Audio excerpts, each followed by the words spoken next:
Dungeons and Dragons, Satan's Game. These are the experiences of two individuals as we fight our way through various evil and blood-soaked horrors known as D&D. Look and weep at the evil that awaits us. Will we survive the horrors? I hope so. Spoiler warning for those of you who dare to set foot. You will be spoiled. Oh, yes. But we'll see you at the D&D game. Greetings and welcome to another episode of Tabletop Horror. This episode, we continue our trip through time. And to space. As we are moving towards the third episode in our series, and oddly enough, our follow-up to the great Skullduggery, Jake's favorite film in the entire series. Oh, yeah. My favorite of them all. Oddly enough, this is our first foreign film, and that is a Spanish piece called Heart of the Warrior. Mm-hmm. Now, this thing has an What interesting... was it? Corazon de something or other. Yes. Yes. This one has quite an interesting background. I mean, it was put together by Spanish filmmakers, and they wanted to do a fairly cool Wizards and Warriors style series. And this was meant, according to what I have researched, this was meant to be a trilogy, which became a single film with kind of a cliffhanger ending. Tells you how well it did.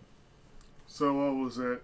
Heart of a warrior, soul of a warrior, and loins of a warrior, something like that. Now, believe it or not, there are actually... I don't remember what the series is, but El Corazon del Guerrero.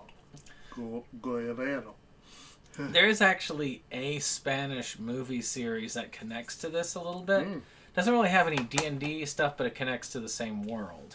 And that one I cannot tell you. I've forgotten it. But let's talk plot. Because the physical release... It's got one. The physical release, this right here is an Australian release because there is no US release that I can find. Special features are interactive menus and scene index. You know, back in the day when DVD was first coming out, they used to try and, well, release these things and say, yes, having an interactive menu, that's that's a special feature, yeah. It's impressive technology is what it is. It was back in the day, admittedly. Get used to disappointment. I mean, when I first saw a DVD, it was a pretty cool experience. Yeah. I can't remember what it was, but I remember it was a cool experience. Very much different from VHS, which is what I was watching prior to that. So, plot. Well, we've got this warrior who's in this Wizards and Warriors thing. He's robbing this tomb and ends up getting cursed by this evil cult of wizards. The curse makes him go to another world where he ends up inhabiting the body of a teenager who is a D&D geek. And once more, he is having to play the man that he was in the fantasy world. Yes.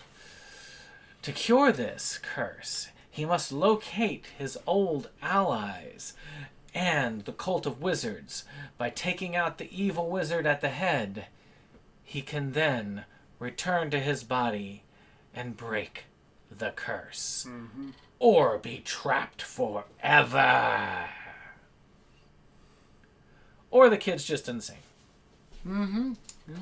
They don't really make that super clear, even though they do kind of do a wink, wink, wink at the end, where it feels like it is leaning towards the more real side. Wink, wink, nudge, nudge, say no more, say no more. But it does have some fun thoughts. It does have some fun stuff to it. So what did you think of the plot of this bad boy? The plot of it was interesting. It was odd. I thought there were parts where it got a little unclear, but there is a major through line where that is an interesting thing that I like to see explored, and I think they, in a somewhat more solid film, could have been a really fascinating thing, of the whole idea of how the people in the real world are reacting to this person's seeming insanity, and how they have to try to convince people that they are not insane. He goes after, he sees the woman of his like aim true love in this world is apparently a prostitute who thinks he's crazy, but she's willing to go along with it, basically because, you know, it's a paycheck, and it's probably easier than some of the ones she could get. Yeah. And meanwhile, the guy that he believes is the wizard that needs to be eliminated happens to be a popular politician. So that makes for an interesting thing, too. So, Seeing who they are in the real world, there was a wizard that turned out to be a TV psychic, and then that guy was fun. His apprentice, who was a little person, ends up being like way more insane, but is the only individual to validate this dude's potential psychosis, but has this insane obsession with brushing teeth. Yeah. With a really dirty brush. That's how you know you can't trust them. But yeah, I thought this had a lot of potential. I think that if this was done a little bit better, I could have seen this as something that Disney would have done back in the day. Disney. You know, like with the Sorcerer's Apprentice, or some of that. And if you Is that back in the day? Well, man, I feel old. Yeah, for us it is, unfortunately. It's getting that way. There is also, I mean, of course, you could go, if you went back into I think, when did this come out? Like 99, I think? Yeah, I think it was 99, yeah. So, back in 99, Disney was a little bit darker, but imagine if this came out in the late 80s with Disney, they would have put the prostitute in there. They had Midnight Madness released, for goodness sakes. This thing is actually a little bit lighter than that was. Yeah. I mean, when Disney can release a raunchy sex comedy, I think you're good.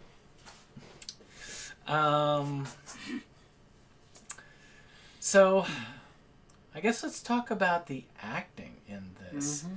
Now, I think that some of the characters really came through. They were a little bit over the top, but still, I think they conveyed what they needed to do. Yeah, I thought they were decent. The GM made gaming look pretty cool, but ineffective.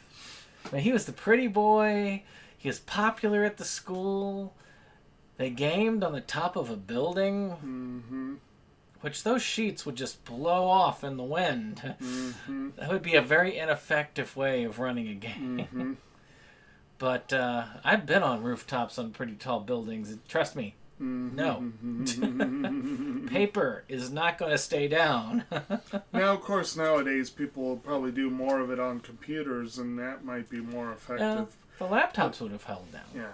But even so, rooftop, there's too many distractions, and, it would be rough. Well, as far as, though, acting, what did you think? Was there any particular character that stuck out to you acting-wise? Honestly, can't remember if anyone really did an exemplary job.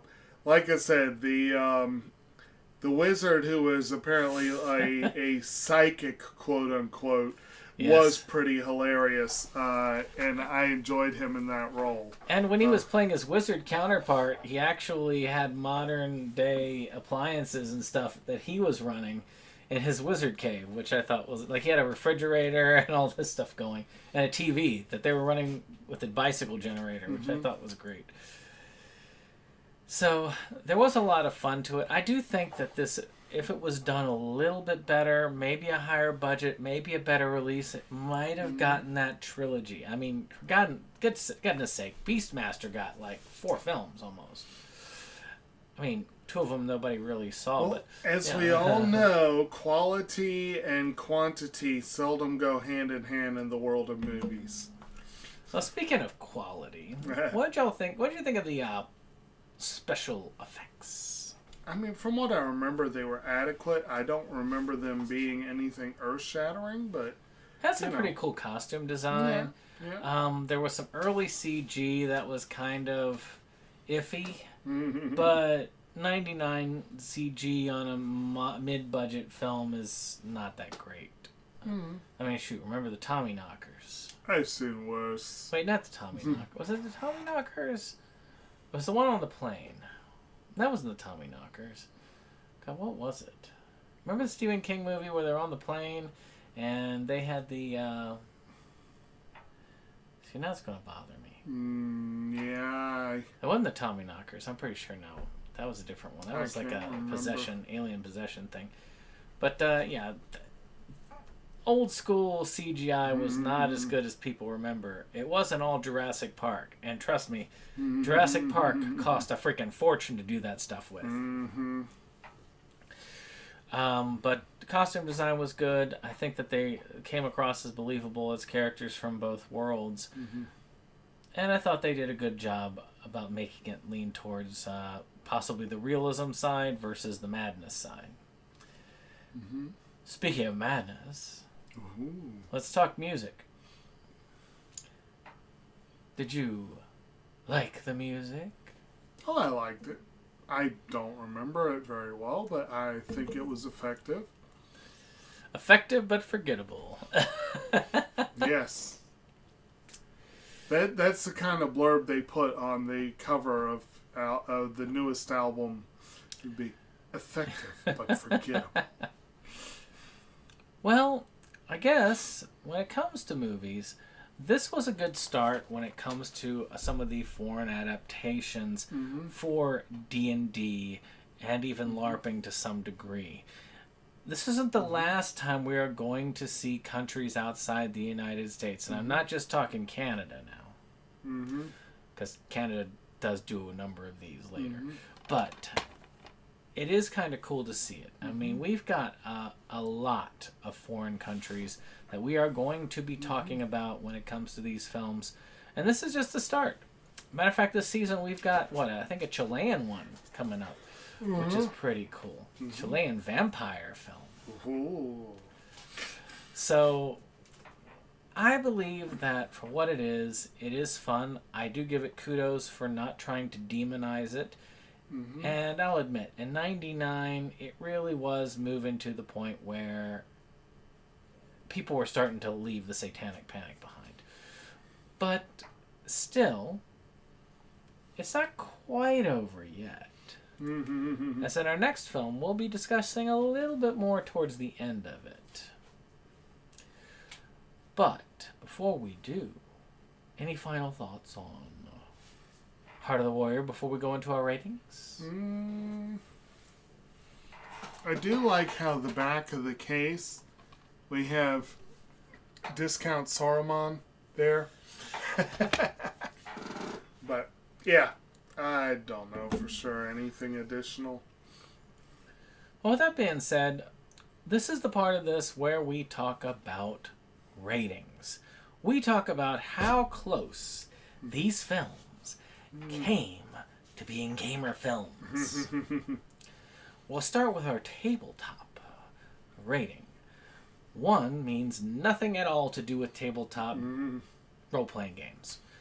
10 means it's all about them tabletop role-playing games.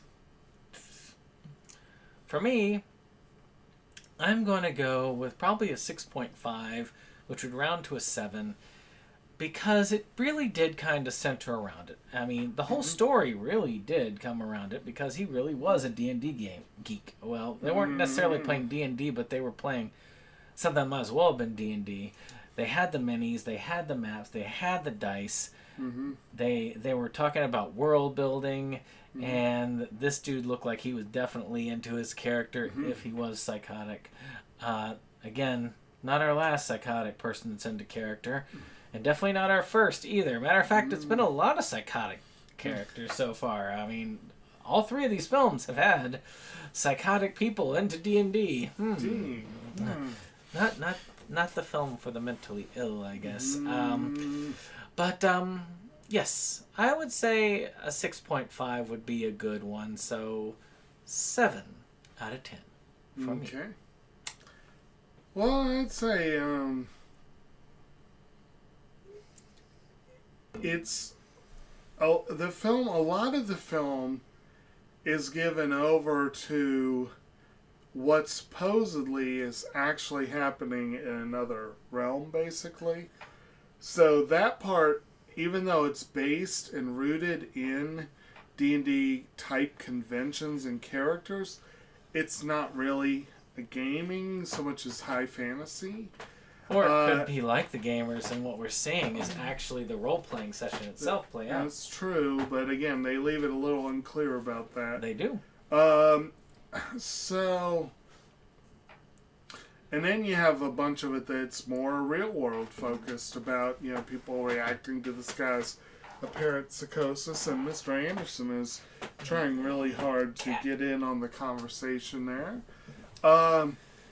So, I don't know that I can go as high as you did, but I think a 6 could work, because there is definitely a lot of gaming in play here. So a 6 and a 7 together, that takes it out to about a 6.5 average, which would go up to a 7, so 7 in roleplay. There we go. Alright, next up is LARPing connection. So the connection to them live-action role-playing. Well, it is and it isn't. Yeah. One could say, people were dressed up in the costumes for the high fantasy segments, but that was technically high fantasy. In the real world, there are a couple of instances of LARPing in a way, but the guy thinks he is really his character. Yeah. And he had a pretty cool sword that he was bantering about there. Yeah. So, you know what? I'm going to give it a 4. Because there was a hint of it. There was some higher fantasy there, but it really is below the halfway point. Yeah. And if one really wants to, though, if one wants to kind of get playful with ideas and maybe stretch the meaning a little bit, you could say politicians are LARPers, because they are putting on a role and dressing the part. Well, it's true. If he was really the sorcerer, then he was LARPing as a human. There you go. But yeah, I'm going to be honest, this one is hard for me to give a LARPing rating on, but I guess I can go with a 4. It works. All right. So we've got ourselves a tabletop score of 7 and a LARPing score of 4. Yay. Hope you've enjoyed this. If you did, well, we got plenty more left to go. And we'll see you on the next one. Bye. Bye-bye.